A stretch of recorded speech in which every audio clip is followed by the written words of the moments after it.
बहुत समय पहले की बात है। एक गांव में एक किसान रहता था। उसके 4 बेटे थे।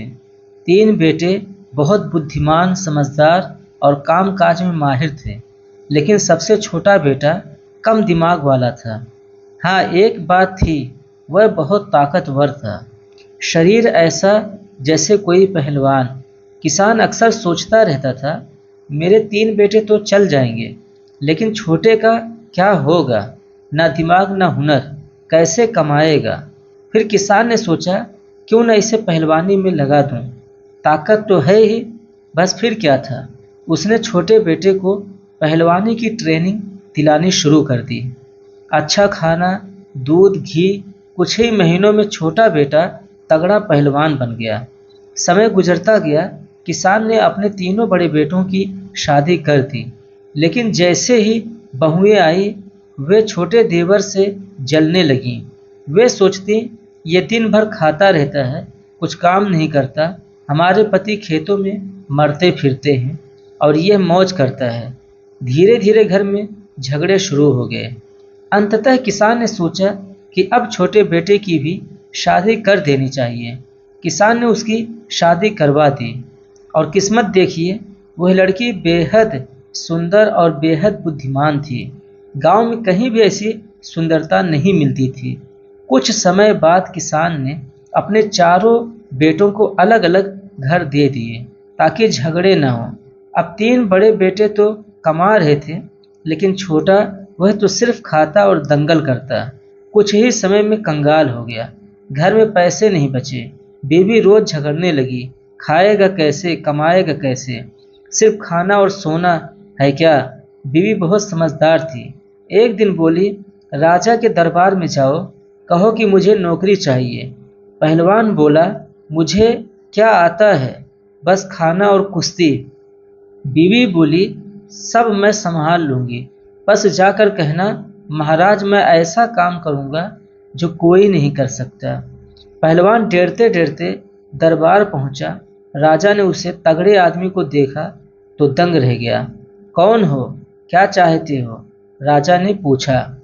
पहलवान बोला, महाराज मुझे नौकरी चाहिए और मैं वो काम करूंगा जो कोई नहीं कर सकता। राजा और मंत्रियों ने रिकॉर्ड देखे और पाया कि पहले भी एक लखटिया 1 लाख वेतन वाला रखा गया था। राजा ने उसे भी 1 लाख वेतन पर नौकरी दे दी। पहलवान आराम से महल में रहने लगा। खाना, सोना, कुश्ती, बस यही काम। एक दिन राजा, मंत्री और अन्य लोग पहलवान का घर देखने आए। पहलवान की पत्नी ने स्वादिष्ट भोजन परोसा।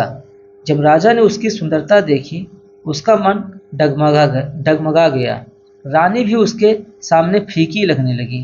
राजा ने मंत्री से कहा, मैं उसे चाहता हूँ, उसे महल में लाना है। मंत्री बोला, महाराज तरीका मैं निकालता हूँ। यही 4 लोग, राजा, मंत्री, सेनापति और कोतवाल, दिन रात बुरी नीयत के साथ प्लान बनाने लगे।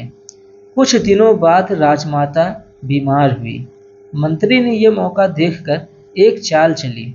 मंत्री ने एक लालची वैद्य को 500 स्वर्ण मुद्राओं का लालच दिया और कहा, राजमाता के इलाज के लिए ऐसी चीज मांगना जो दुनिया में कहीं न मिले। वैद्य ने वही किया। उसने राजा से कहा, राजमाता तभी ठीक होंगी जब आप 4 हूर बेला नाम का जानवर लाकर उसका तेल लगाएं। राजा बोला, वह मिलता कहाँ है?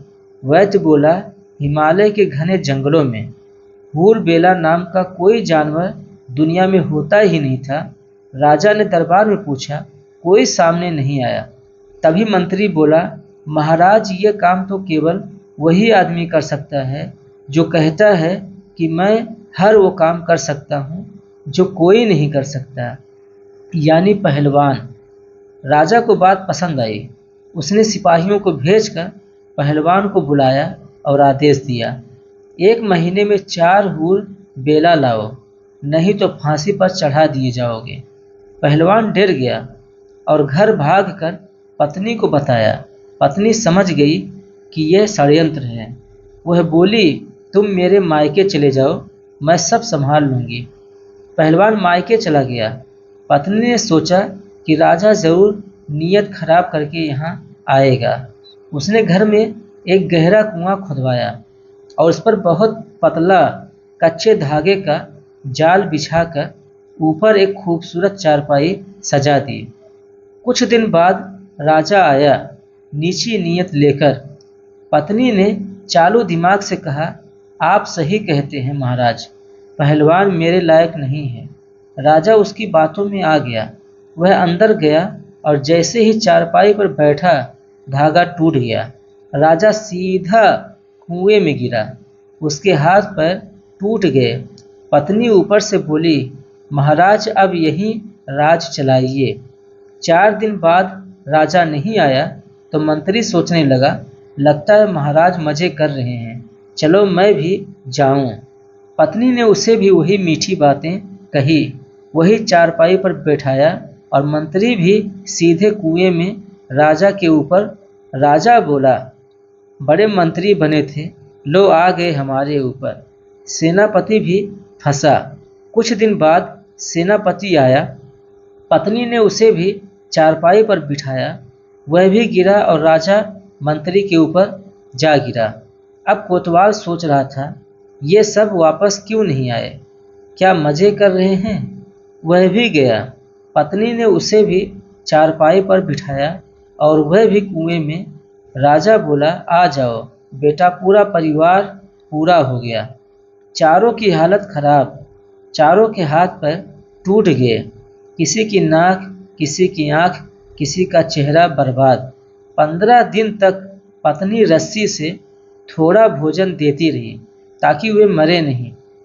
अंत में चारों ने हाथ जोड़कर कहा, बहन हमें माफ़ कर दो, हम वचन देते हैं कि कोई गलत काम नहीं करेंगे, बस हमें बाहर निकाल दो।